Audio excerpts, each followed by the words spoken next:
નમસ્કાર, હું છું પ્રિયા અને તમે જોઈ રહ્યા છો જનતા કી જાણકારી ન્યૂઝ। નજર કરીએ આજના સમાચાર ઉપર। આગામી ઇલેક્શન ધ્યાને લઈ પ્રભાસ પાટણ પોલીસ ઇન્સ્પેક્ટરની અધ્યક્ષતામાં ફ્લેગ માર્ચ યોજાઈ।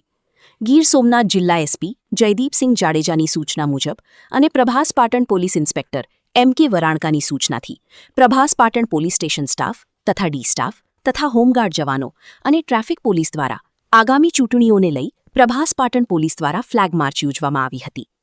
આ ફ્લેગ માર્ચ સોમનાથ વિસ્તારથી લઈને રામરાગ ચોક, દૂધ માર્કેટ ચોક, મેઇન બજાર, ધાચીવાડા, કોળીવાડા, ચોગાન ચોક સંવેદનશીલ વિસ્તારમાં પોલીસ દ્વારા ફ્લેગ માર્ચ યોજવામાં આવી હતી।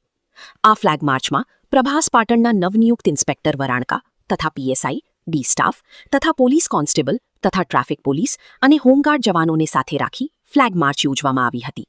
રિપોર્ટર મહિન્દ્ર ટાંક, ગીર સોમનાથ।